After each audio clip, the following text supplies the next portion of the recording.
Friends அனைவருக்கும் இனிய காலை வணக்கம். டிஎன்பிஎஸ்சியுடைய தமிழ் தகுதி தேர்வு வினாத்தாள்கள்லாம் நம்ம தினமும் பார்த்துட்ருக்கோம். இன்றைக்கும் அதே மாதிரி தான் ஒரு வினாத்தாள் எடுத்திருக்கோம். இந்த வினாத்தாளில் மொத்தம் 100 கேள்வி இருக்குது. இந்த 100 கேள்வியில் இந்த வீடியோவில் 50 கேள்வியை மட்டும் பார்க்க போகிறோம். என் கூட சேர்ந்து நீங்களும் இந்த 50 கேள்வியை முழுமையாக பாருங்கள். 50 கேள்வி முடிஞ்ச பின்னாடி எத்தனை கேள்விக்கு ஆன்சர் போட்டீங்க அப்படிங்கிறத மறக்காமல் கமெண்ட்டில் போட்டு விடுங்க. சரி பாருங்கள், இன்றைய முதல் கேள்வி, இரு வினைகளின் பொருள் வேறுபாடு அறிதல்.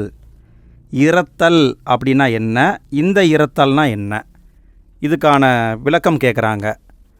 பொருள் வேறுபாடை கண்டுபிடிக்கணும். கண்டுபிடிச்சிருப்பீங்கன்னு நினைக்கிறேன். விடையை பார்க்கலாமா? இந்த இரத்தல் அப்படின்னா கையேந்துதல், அதாவது இல்லாதவங்க இருக்கிறவங்ககிட்ட போய் கையேந்தி கேட்குறது, எனக்கு கொடுங்க அப்படின்னு கெஞ்சி கேட்குறது. இந்த இரத்தல் அப்படின்னா மரணம் அடைதல். ஸோ ஆன்சர் சி தான் ஆன்சர். இரண்டாவது கேள்வி, பொருள் வேறுபாடு அறிக. இறங்குனா என்ன, இந்த இறங்குனா என்ன? ரகர ரகர வேறுபாடு கொடுத்துருக்காங்க பாருங்கள். கண்டுபிடிச்சிங்களா? விடையை பார்க்கலாமா? இந்த இறங்கு அப்படின்னா கருணை காட்டுறது, அதாவது கொஞ்சம் இறங்கி வாப்பா, ஏப்பா கொஞ்சம் இறங்கி வந்து அப்படியே கருணை உள்ளத்தோட லைக் போடுப்பா அப்படின்னு நான் கேட்குறேன்ல, அதுதான் இந்த இறங்கு. எப்படியெல்லாம் ட்விஸ்ட் பண்ணி லைக் கேட்க வேண்டியது இருக்குது பாருங்கள். சரி, அடுத்தது பாருங்கள், இந்த இறங்குன்னா கீழே இறங்கி வா அப்படிங்கிறது. அப்போ ஆன்சர் ஏ தான் சரி. மூன்றாவது கேள்வி, சொற்களை ஒழுங்குபடுத்துக. என்ன பண்ணியிருக்காங்க? சொற்களை பஞ்சாமிர்தம் மாதிரி மிக்ஸ் பண்ணி போட்டிருக்காங்க. அதை கரெக்டாக பொருத்தணும். பொருத்திட்டிங்களா? விடையை பார்க்கலாமா? விடை டி தான் ஆன்சர். இல்வாழ்வு என்பது வறியவருக்கு உதவி செய்தல். இதுதான் சரியான தொடர். நான்காவது கேள்வி, சொற்களை ஒழுங்குபடுத்தி சொற்றொடராக்குதல். சரியான சொற்றொடரை கண்டுபிடிக்கணும், அதுவும் சரியாக அமைக்கப்பட்டுள்ளதை கண்டுபிடிக்கணும். கண்டுபிடிங்க பார்க்கலாம். இதுலேயும் சொற்களை மாற்றி மாற்றி போட்டிருக்காங்க. கண்டுபிடிச்சிருப்பீங்க. விடையை பார்க்கலாமா? விடை ஆன்சர் ஏ தான் சரி. மொழியின் உயிர் நாடியாக விளங்குவது பேச்சு மொழியே. இதுதான் சரியாக வந்திருக்கு. ஐந்தாவது கேள்வி, சொற்களை ஒழுங்குபடுத்தி சொற்றொடர் ஆக்குதல். சொற்களை ஒழுங்குபடுத்த சொல்கிறாங்க. இங்கேயும் அதே மாதிரி தான், எல்லாத்தையும் மாற்றி மாற்றி போட்டிருக்காங்க. நம்ம கரெக்டாக எடுத்து சொல்லணும். கண்டுபிடிச்சிருப்பீங்கன்னு நினைக்கிறேன். விடையை பார்க்கலாங்களா? பி தான் ஆன்சர். உலகம் உள்ள வரையிலும் தமிழ் மொழி வாழட்டும். இதுதான் சரியான தொடர். அடுத்து ஆறாவது கேள்வி, அகர வரிசைப்படி சொற்களை சீர் செய்தல். அகர வரிசைப்படி அமைக்கணும். அமைங்க பார்க்கலாம். அதாவது எல்லாமே உயிர் எழுத்து அடிப்படையில் தான் வந்திருக்கு. ஆனால் இந்த கேள்வியும் எளிமையான கேள்வி தான். விடையை கண்டுபிடிச்சிருப்பீங்க. விடையை பார்க்கலாமா? இங்கே பாருங்கள், அன்பு இருக்குது. அதாவது அகர வரிசைனாவே ஃபஸ்ட்டு ஆ வரணும். அதை வச்சு பார்க்கும்போது இங்கே இதில் மட்டும்தான் ஆ ஃபஸ்ட்டு வந்திருக்கு. ஸோ அப்போ ஆன்சர் சி தான் ஆன்சர். ரொம்ப சிம்பிள் தான். ஏழாவது கேள்வி, அகர வரிசைப்படி சொற்களை சீர் செய்க. இங்கே எப்படி கொடுத்துருக்காங்க? தேசியம், துறைமுகம், நகரம், நெடுஞ்சாலை, மாவட்டம்னு கொடுத்துருக்காங்க. இதை அகர வரிசைப்படி அடுக்கணும். அடுக்குங்க பார்க்கலாம். விடையை பார்க்கலாமா? விடையை கண்டுபிடிச்சிருப்பீங்கன்னு நினைக்கிறேன். விடை பி தான் ஆன்சர். ஃபஸ்ட்டு தா வரிசை வரணும். தா அடுத்தது தே, அடுத்தது நா, அடுத்தது நே, அடுத்தது மா. இதுதான் சரியான வரிசை. எட்டாவது கேள்வி, அகர வரிசைப்படி சொற்களை சீர் செய்க. இங்கேயும் அதே மாதிரி தான், அகர வரிசைப்படி சரியாக சொல்ல வேண்டும். கண்டுபிடிங்க பார்க்கலாம். கண்டுபிடிச்சிருப்பீங்கன்னு நினைக்கிறேன். விடையை பார்க்கலாமா? விடை ஆன்சர் பி தான் சரி. அதாவது பாதம் ஃபஸ்ட்டு வரணும். இங்கே பாருங்கள், பூ வரக்கூடாது, போ வரக்கூடாது. அப்போ ஆப்ஷன் பார்த்தீங்கன்னா பி மற்றும் டி தான் கரெக்டாக இருக்குது. ஆனால் டியில் பார்த்தீங்கன்னா அடுத்து பே வந்திருக்கு, கடைசியாக பூ வந்திருக்கு. ஸோ ஃபஸ்ட்டு பார்த்தா பூ தான் வரணும். அதாவது உச்சரிப்பில் பார்த்தீங்கன்னா, அதாவது பா அப்படிங்கிறது ஆ அப்படிங்கிற மாதிரி வரும். அ ஆ இ ஈ உ ஊ. பூங்கிறது ஊ. ஸோ அடுத்து ஊ வரணும். பே இது ஏ வரிசை, சரிங்களா? போ இது ஓ வரிசை. ஸோ கணக்கு போட்டு பார்த்தீங்கன்னா ஆ ஃபஸ்ட்டு வரணும், அடுத்து ஊ வரணும், அடுத்து ஏ வரணும், அடுத்து ஓ வரணும். இதுதான் சரி, சரிங்களா? அடுத்து 9வது கேள்வி, மகிழ் என்னும் வேர் சொல்லின் வினையாளனையும் பெயரை தேர்க. மகிழ் அப்படிங்கிறது ஒரு வேர் சொல். இதிலிருந்து வினையாளனையும் பெயரை கண்டுபிடிக்க வேண்டும். கண்டுபிடிங்க பார்க்கலாம். கண்டுபிடிச்சிட்டிங்களா? விடையை பார்க்கலாமா? மகிழ்ந்தோர் என்பது வினையாளனையும் பெயர். 10வது கேள்வி, பின்வரும் வேர் சொல்லின் வினையாளனையும் பெயர் யாது? அதாவது உன் அப்படிங்கிற ஒரு வார்த்தையை கொடுத்துருக்காங்க. இது வந்து ஒரு வேர் சொல். இதிலிருந்து வினையாளனையும் பெயரை கண்டுபிடிக்கணும். கண்டுபிடிங்க பார்க்கலாம். விடையை பார்க்கலாமா? உண்கின்றவன் என்பது சரி. இதுதான் வினையாளனையும் பெயர்.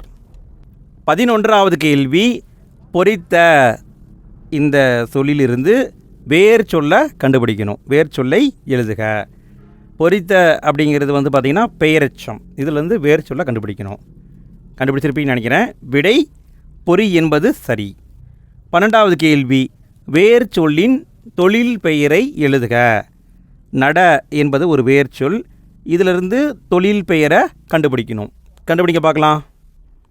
நட தொழில் பெயரை கண்டுபிடிச்சிருப்பீங்க. விடை நடத்தல் என்பது சரி.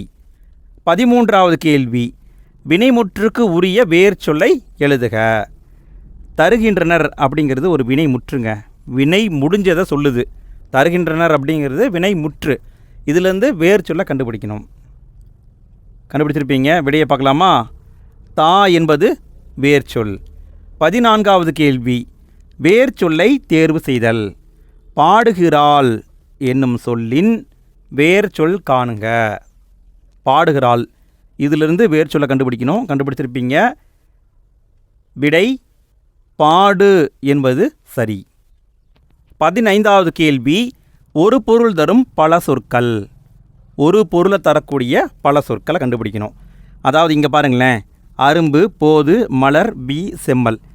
இந்த சொற்கள் எல்லாம் எதை குறிக்கும்? விடையை பார்க்கலாமா? இது எல்லாமே பூவுடைய நிலைகளை குறிக்கக்கூடியது. ஃப்ரெண்ட்ஸ், இந்த இடத்துல நான் ஒரு கேள்வியை கேட்குறேன். பூவுடைய நிலைகள் எத்தனை?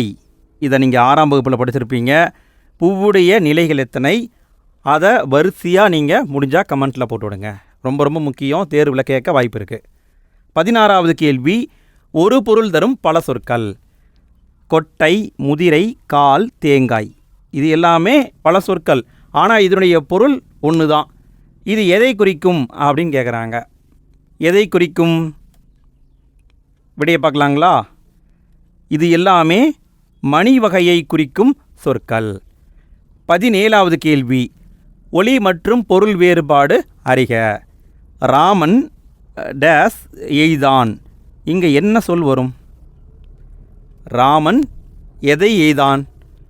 அதாவது ஆப்ஷனில் பார்த்தீங்கன்னா கணைன்னு கொடுத்துருப்பாங்க. கணைனா அம்பு. அம்பை எய்தான் அப்படின்னு நம்ம படிச்சிருப்போம். அப்போ எந்த நை வரும்? கண்டுபிடிச்சிருப்பீங்க. விடையை பார்க்கலாமா? 3 சுழி நை இதான் வரும். இதான் அம்பை குறிக்கும்.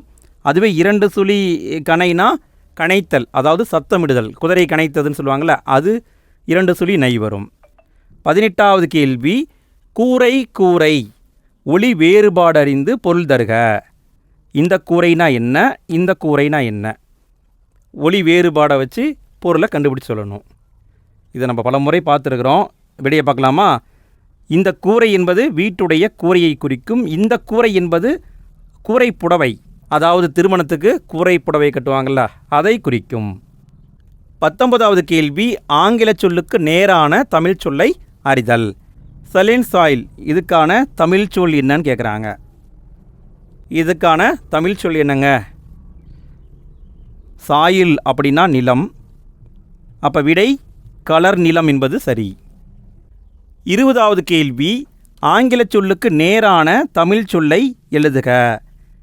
கைட்லைன்ஸ், இதுக்கான தமிழ் சொல் என்னன்னு கேட்குறாங்க.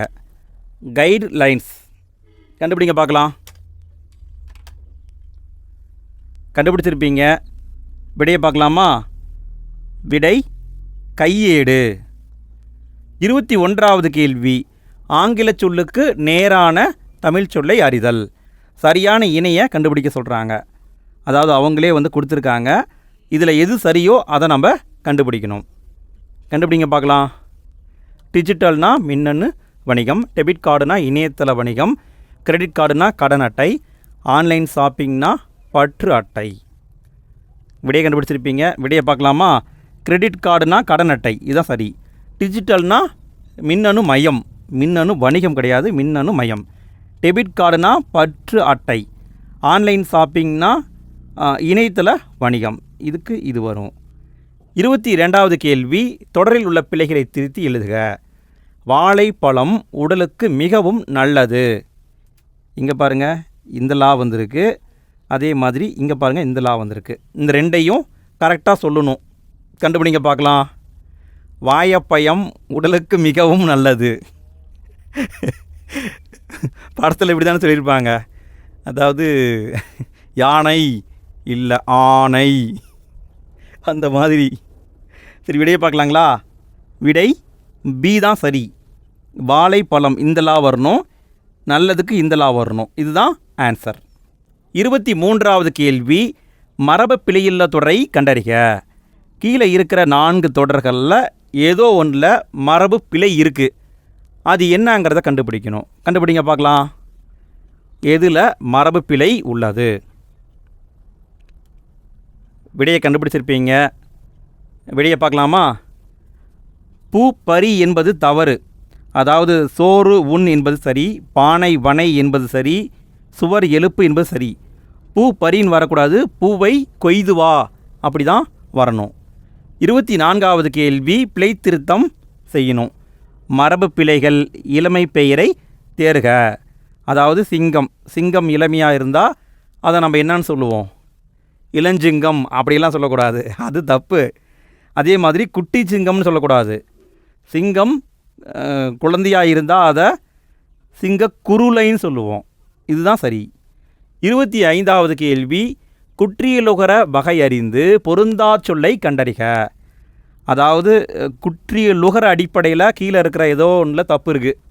அது என்னங்கிறத கண்டுபிடிக்கணும். எது பொருந்தாத சொல்லுன்னு கண்டுபிடிக்கணும். நெஞ்சு, இரும்பு, அமிழ்து, வண்டு, இதில் எது தவறுன்னு கண்டுபிடிங்க பார்க்கலாம். கண்டுபிடிச்சிட்டிங்களா? விடையை பார்க்கலாமா? அமிழ்து இதுதான் தவறு. ஏன் தப்பு அப்படின்னா, இது இடையின வல்லினம் நினைக்கிறேன். அதாவது கசட்ட தவற என்னென்ன நம்மன அந்த மாதிரி ஏதோ வரும். எறலை வளலை. ஓ கரெக்டு. இங்கே பாருங்கள், லா வந்திருக்கு. ஸோ இது வேறு டைப்பான குற்றியலுகரம். எனக்கே மறந்துருச்சிங்க, அதனால தான் தடுமாறுறேன். அடுத்து 26வது கேள்வி, பொருந்தா சொல்லை கண்டறிதல்.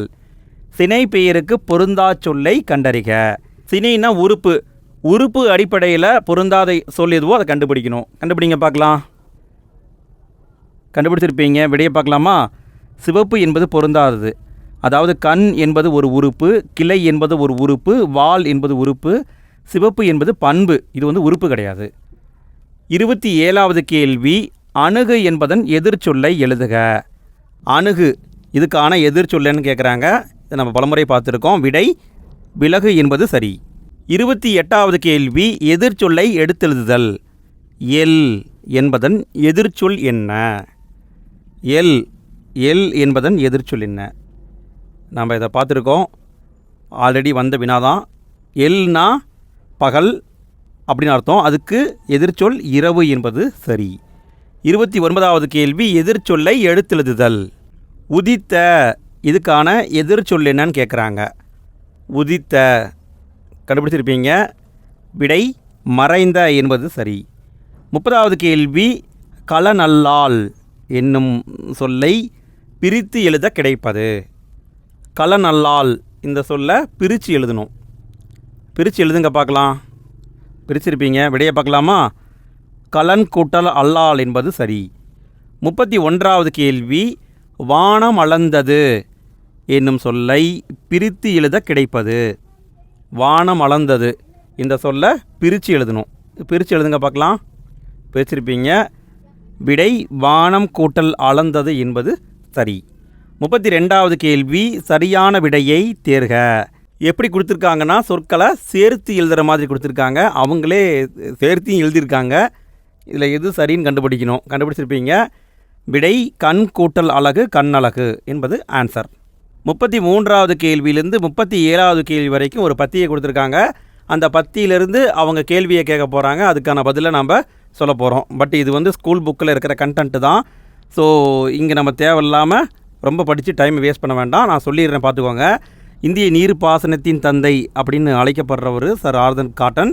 இவர் வந்து கல்லணையை பற்றி ஆராய்ச்சி பண்ணியிருக்காரு. அந்த பகுதிக்கு தனி பொறுப்பாளராக, அதாவது காவிரி பாசன பகுதிக்கு தனி பொறுப்பாளராக இவரை நியமிச்சிருக்காங்க.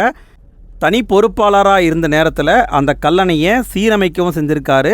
சீரமைச்சிட்டு அதுக்கு கிராண்ட் அணைக்கட் அப்படிங்கிற பேரும் வச்சுருக்காரு. இதை அடிப்படையாக வச்சு 1873 கோதாவரி ஆற்றின் குறுக்கே தௌலீஸ்வரம் அப்படிங்கிற ஒரு அணையையும் கட்டியிருக்காரு. இந்த கண்டென்ட் வந்து 9th இருக்குன்னு நினைக்கிறேன். சரி, நம்ம கேள்விகளை பார்க்கலாமா? 33வது கேள்வி, தொடர்ச்சியாக வெள்ளத்தாலும் வறட்சியாலும் வளமை இழந்த மாவட்டம் எதுன்னு கேட்டிருக்காங்க. தஞ்சாவூர் மாவட்டம் தான் அப்படி இருந்தது. ஏன்னா முற்காலத்தில் கல்லணையை சீர் பண்ணாமே விட்டுருந்தாங்க. 34வது கேள்வி, ஆங்கில அரசு சர் ஆர்தர் காட்டனை எப்பணியில் நியமித்தது? ஆர்தர் காட்டன் அவர்களை எந்த பதவியில் நியமித்ததுன்னு கேட்டிருக்காங்க. விடை தனி பொறுப்பாளர். 35வது கேள்வி, கல்லணையின் கட்டுமான உத்தியை கொண்டு கட்டப்பட்ட அணை எதுன்னு கேட்டிருக்காங்க. இப்போ தான் பார்த்தோம், தௌலீஸ்வரம் அணை. 36வது கேள்வி, இந்திய நீர்ப்பாசனத்தின் தந்தை என்று அழைக்கப்படுபவர் சர் ஆர்தர் காட்டன். 37வது கேள்வி, பழந்தமிழரின் அணை கட்டும் திறனையும் பாசன மேலாண்மையையும் மக்களுக்கு எடுத்து கூறியவர் சர் ஆர்தர் காட்டன். அடுத்து 38வது கேள்வி, ஒருமை பன்மை பிழை நீக்குக. இவை இங்கே வந்து இடைவெளி விட்டுருக்காங்க. எனக்கு பிடித்த நூல்கள் வாங்கினேன். இங்கே என்ன சொல் வரும்? நூல்கள் அப்படின்னு இங்கே வந்து பன்மையில் முடிஞ்சிருக்கு. அப்போ என்ன வரும்? விடையை பார்க்கலாமா? இவைதாம் எனக்கு பிடித்த நூல்கள் வாங்கினேன், அப்படி தான் வரணும். 39வது கேள்வி, ஒருமை பன்மை பிழையற்ற தொடரியது. எந்த தொடரில் பிழை இல்லைன்னு கேட்குறாங்க. ஒருமை பன்மையை வச்சு இங்கே நம்ம கண்டுபிடிக்கணும். கண்டுபிடிச்சிருப்பீங்கன்னு நினைக்கிறேன். விடையை பார்க்கலாங்களா? விடை ஆன்சர் ஏ தான் சரி. அதாவது மூவேந்தர்கள் இங்கே வந்து பன்மையில் ஆரம்பிச்சிருக்கு. அவர்கள் குறித்த செய்திகள் இடம்பெற்றுள்ளன. இது வந்து கரெக்டு. மற்றதில் என்ன தவறுனா, தொண்டி, முசிறி, காந்தலூர் என்பன சேர நாட்டின் துறைமுக பட்டினங்களாக விளங்கியதுன்னு கொடுத்துருக்காங்க. இங்கே வந்து பல இடங்களை பற்றி பேசிட்டு இதை வந்து ஒருமையில் முடிச்சிருக்காங்க, அதனால் தவறு. அடுத்தது பாருங்கள், சேரர்களின் நாடு குடநாடு எனப்பட்டனன்னு வந்திருக்கு. ஸோ தப்பு, எனப்பட்டது அப்படின்னு வந்திருக்கணும். அடுத்து, தொல்காப்பியமும் சங்க இலக்கியங்களும் சேர சோழ பாண்டியர்களுக்கு உரிதாக கூறுகிறது அப்படின்னு சொல்லியிருக்காங்க. தப்பு, கூறுகின்றன அப்படி தான் வந்திருக்கணும். 40வது கேள்வி, சொல் பொருள் பொறுத்துக. அதாவது சொற்களையும் அதுக்கான பொருளையும் கொடுத்துருக்காங்க. நம்ம கரெக்டாக எடுத்து பொருத்தணும். பொறுத்துங்க பார்க்கலாம். நமன் என்பவர் யார்? இதை வச்சு ஆன்சர் போட்டுடலாம். இது எங்கே இருக்கோம்னா 8th இருக்குன்னு நினைக்கிறேன். சரி, விடையை பார்க்கலாமா? விடை ஏ தான் சரி. நமன் அப்படின்னா யமன், நம்பர் அப்படின்னா அடியார், நாணமே அப்படின்னா கூசாமல், உய்மீன் அப்படின்னா ஈடேற்றுங்கள். ஏ தான் சரியான ஆன்சர். 41வது கேள்வி, சொல் பொருள் பொறுத்துக. சொல்லையும் பொருளையும் பொருத்தணும். பொறுத்துங்க பார்க்கலாம். சமர், கலனி, களம், ஆளி. பொருத்திட்டிங்களா? விடையை பார்க்கலாமா? விடை பி தான் ஆன்சர். சமர் அப்படின்னா போர். இந்த ஒன்று தெரிந்திருந்தால் கூட ஆன்சர் போட்டிருக்கலாம். இங்கே பாருங்களேன், 1க்கு 3 மட்டும்தான் இருக்குது. கலனி அப்படின்னா வயல், களம் அப்படின்னா கப்பல், ஆளினா கடல். அப்போ பி தான் ஆன்சர். 42வது கேள்வி, சரியான பொருளை கண்டறிக. காருகர். காருகர் என்பவர் யார்? காருகர் அப்படின்னு யாரை சொல்லுவோம்? இது 9th இருக்கும். விடையை பார்க்கலாங்களா? நெய்பவர், அவர் தான் காருகர் அப்படின்னு சொல்கிறாங்க. 43வது கேள்வி, பிழை திருத்துக. அதாவது எப்படி திருத்தணும்னா, ஒரு ஊர் அடிப்படையில் பிழையை நம்ம திருத்தணும். திருத்துங்க பார்க்கலாம். ஒரு அழகிய சிற்றூரில் ஓர் குளம் இருந்தது. இது வந்து தவறு. எது சரின்னு கண்டுபிடிங்க பார்க்கலாம். கண்டுபிடிச்சிருப்பீங்கன்னு நினைக்கிறேன். விடையை பார்க்கலாமா? விடை பி தான் ஆன்சர். உயிரெழுத்துக்கு முன்னாடி ஓர் வரணும், உயிர்மை எழுத்துக்கு முன்னாடி ஒரு வரணும். ஆ என்பது உயிரெழுத்து, கூ என்பது உயிர்மை எழுத்து. ஸோ ஆவுக்கு முன்னாடி ஓர் வரணும், கூவுக்கு முன்னாடி ஒரு வரணும். இதுதான் ஆன்சர். 44வது கேள்வி, பிழை திருத்துக. அதாவது எப்படி பிழையை திருத்தணும்னா, ஒரு ஓர், அது, அஃது, இந்த அடிப்படையில் பிழையை திருத்தணும். திருத்துங்க பார்க்கலாம். விடையை கண்டுபிடிச்சிருப்பீங்க. விடையை பார்க்கலாமா? விடை சி தான் ஆன்சர். நா என்பது உயிர்மெய் எழுத்து, வா என்பதும் உயிர்மெய் எழுத்து. அதாவது உயிரெழுத்து அ ஆ இ ஈ அந்த மாதிரி உயிரெழுத்துக்கு முன்னாடி ஒரு வரணும், அஃது வரணும். அதுவே உயிர்மெய் எழுத்து அதுவாக இருந்தால் அதுக்கு முன்னாடி அது அப்படிங்கிறதும் ஒரு அப்படிங்கிறது வரணும். அப்படி பார்க்கும்போது நா என்பது உயிர்மெய் எழுத்து, ஸோ அதுக்கு முன்னாடி அது மட்டும்தான் வரும். அதே மாதிரி வா என்பது உயிர்மெய் எழுத்து, அதுக்கு முன்னாடி ஒரு அப்படிங்கிறது தான் வரணும். ஸோ இதுதான் ஆன்சர். 45வது கேள்வி, எவ்வளவு உயரமான மரம்? இது எவ்வகை தொடர்? இங்கேயே ஆச்சரியக்குறி போட்டிருக்காங்க. ஸோ கண்டுபிடிச்சிருப்பீங்க. விடை உணர்ச்சி தொடர். 46வது கேள்வி, தொடர் வகையை கண்டறிக. கோதை தேர்வில் வெற்றி பெற்றாள். இது எவ்வகை தொடர்ன்னு கேட்குறாங்க. இது எவ்வகை தொடர்? கண்டுபிடிச்சிருப்பீங்க. இது ஒரு செய்தி தொடர். 47வது கேள்வி, பிழையற்ற தொடரை தேர்க. எது பிழையற்ற தொடரோ அதை கண்டுபிடிக்கணும். 4 தொடரில் ஏதோ ஒன்று மட்டும் சரியாக இருக்குது. விடையை பார்க்கலாமா? விடை சி தான் ஆன்சர். ஆயிஷா பூக்களை பறிக்க முயன்றாள். பறிக்க முயன்றாள் அப்படி தான் வரணும். இங்கே சரியாக வந்திருக்கு, இந்த ரீ வந்திருக்கு, முயன்றால் வந்திருக்கு. அதே மாதிரி பியை பாருங்களேன். ஆயிஷா பூக்களை பறிக்க முயற்சித்தாள் அப்படின்னு கொடுத்துருக்காங்க. தப்பு, முயற்சித்தாள்னு வரக்கூடாது, முயன்றாள் அப்படி தான் வரணும். ஸோ சி தான் ஆன்சர். 48வது கேள்வி, சொற்களின் கூட்டு பெயர்கள். ஆடு, எறும்பு, கல், நூல் இதனுடைய கூட்டு பெயர்களை கரெக்டாக பொருத்த சொல்லியிருக்காங்க. பொறுத்துங்க பார்க்கலாம். பொருத்தி இருப்பீங்க. விடையை பார்க்கலாமா? விடை பி தான் ஆன்சர். ஆடு கூட்டமாக இருந்தால் ஆட்டு மந்தைன்னு சொல்லுவோம். எறும்பு கூட்டமாக இருந்தால் எறும்பு சாறைன்னு சொல்லுவோம். கல் கூட்டமாக இருந்தால் கல் குவியல் சொல்லுவோம். நூல் கூட்டமாக இருந்தால் நூல் உருண்டைன்னு சொல்லுவோம். நூல் கூட்டமாக இருக்காது, நூலை சுற்றி வச்சுருப்பாங்க. சரி, அடுத்த கேள்வியை பார்க்கலாமா? 49வது கேள்வி, சொல்லுக்கேற்ற கூட்டப்பெயர் கான். பழம், இதுக்கான கூட்டப்பெயர் என்னன்னு கேட்குறாங்க. பழம். விடையை பார்க்கலாமா? பழம் கூட்டமாக இருந்தால் பழக்குலைன்னு தான் சொல்லுவோம். 50வது கேள்வி இறுதி கேள்விங்க. ஃப்ரெண்ட்ஸ், 50 கேள்வியை பார்த்துட்டோம். எத்தனை கேள்விக்கு உங்களுக்கு ஆன்சர் தெரிஞ்சுது அப்படிங்கிறத மறக்காமல் கமெண்ட்டில் போட்டு விடுங்க. வீடியோ பிடிச்சிருந்தால் லைக் போடுங்க ஃப்ரெண்ட்ஸ். நிறைய பேர் வீடியோவை பார்க்குறீங்க, லைக் போட மறந்துடுறீங்க. நீங்கள் போடுற லைக், நீங்கள் போடுற பாசிட்டிவான கமெண்ட்ஸ் எல்லாமே எங்களை மேன்மேலும் உற்சாகப்படுத்துது. ஸோ வீடியோ பிடிச்சிருந்தால் லைக் போடுங்க. வீடியோ எப்படி இருந்ததுங்கிறத கமெண்ட்டில் போடுங்க. உங்களுடைய ஃப்ரெண்ட்ஸுக்கும் வீடியோவை ஷேர் பண்ணி விடுங்க. அதே மாதிரி ஜிகே பகுதிக்கும் நாங்கள் நிறைய வீடியோ போட்டுட்ருக்கோம். எல்லா வீடியோவையும் பார்த்து யூஸ் பண்ணிக்கோங்க. சரி, 50வது கேள்வியை பாருங்கள். பொருத்தமான பொருளை தெரிவு செய்க. ஓங்கு பரிபாடல். ஓங்கு பரிபாடல் அப்படிங்கிற நூலை எழுதிய நூலின் ஆசிரியர் கண்டறிக. ஆசிரியர் யாருன்னு கேட்குறாங்க. ஒன்றும் கிடையாது, பரிபாடல். அதைத்தான் ஓங்கு பரிபாடல்னு சொல்லுவாங்க. பரிபாடலின் ஆசிரியர் யாருன்னு கேட்குறாங்க. கண்டுபிடிச்சிருப்பீங்க. விடை கீரந்தையார். ஃப்ரெண்ட்ஸ், அடுத்த 50 கேள்விக்கான வீடியோவை ரெடி பண்ணோடனே எண்டு ஸ்க்ரீனில் வச்சிட்றேன். ஃப்யூச்சரில் வீடியோவை பார்க்குறவங்க எண்டு ஸ்க்ரீனை டச் பண்ணால் போதும், அடுத்த பாகம் உங்களுக்கு ஆட்டோமேட்டிக்காக ப்ளே ஆக ஆரம்பிச்சிடும். ஓகே ஃப்ரெண்ட்ஸ், அடுத்த வீடியோவில் சந்திப்போம். நன்றி.